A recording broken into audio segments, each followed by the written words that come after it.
Hey y'all, it's your girl Krishan K Girl. Welcome back to my channel. Don't forget to like, comment, subscribe if you know what's Chrissy's about to turn on that post notification so that way you get notified every time it's a pickety plus child. That is a mouthful of claims that is blue, but that's a whole nother story. Speaking of stories, let's go ahead and get into this story time. Okay, so I told y'all I would run it back for another episode of me almost being on a dating reality TV show, right? So this was back in college. This is where it all started, honestly. This is where it all started. My sister and I were watching Are You the One? I think it was on MTV. Or was it VH1? I think it was MTV. And we were watching it. And at the end of the episode, it pops this thing of like, oh, okay, apply or whatever.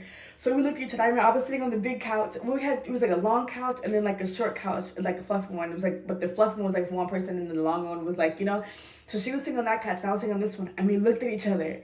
And I was like, okay, we're gonna. We looked at each other. She's like, I'm gonna apply. I was like, okay, well, if you apply, I'm gonna apply. And then she was like, okay, so we both applied, right? You had to go online for all the stuff, blah blah blah. So, I did feel bad because it was her idea to apply.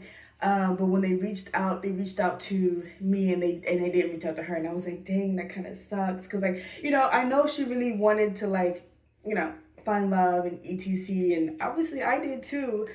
So I did feel bad and I was just like, fuck.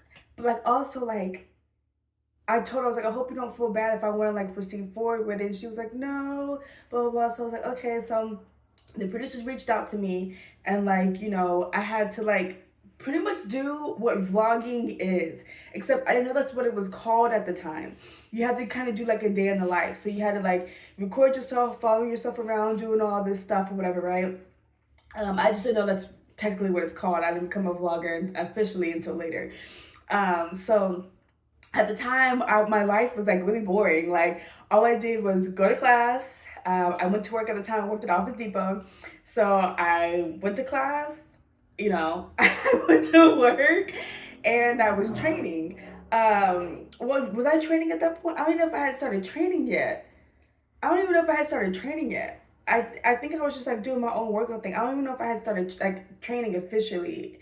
I may have. I don't fully remember. Because when I started, it don't even matter. It don't even matter.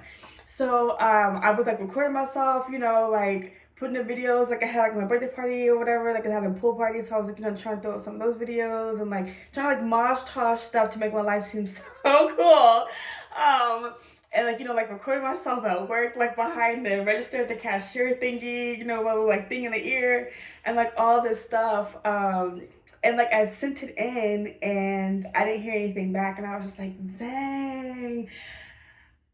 I felt a little let down. I was like, dang, that sucks. But then at the same time, I was like, I'm actually kind of not surprised also because like the video, like it wasn't like a lot of, you know what I mean? Like I had motion, don't get it twisted. I had motion. I already had thousands of followers on IG and stuff.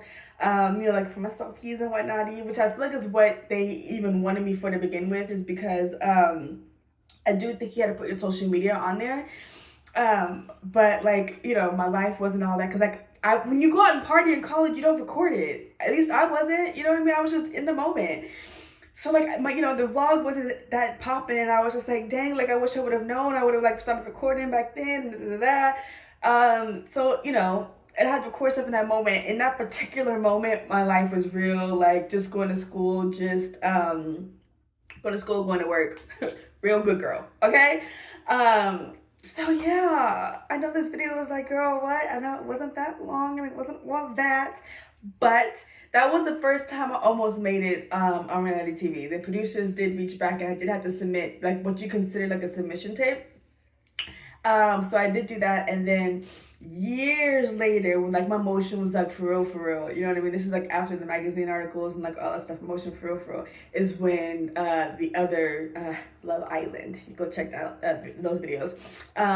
When those happened, so I'm just like, and then I think I told y'all about the time where like this one wasn't like official, but I knew an inside plug who was like, I can get you on Love and Hip Hop. And I just like, you know what? I was like, no, it doesn't go with my brand. At the time, I had taken a hiatus from music. So I was just like, I'm not even doing music. I'm not dating anybody who's doing music right now. Like, it just don't even make sense. So like, what? And it was like, okay, well, come up with like a fitness pilot and pitch it to me, and then we didn't even make it to that point.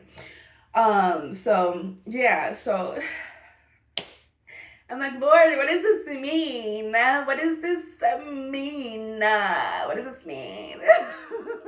Anyway, that is the time I was almost on a love reality TV show. Here's the thing: the producers love me enough to see me, but I'm like, why don't y'all love me enough to like make it official? Anyway, I hope you enjoyed this. I'll see you next time.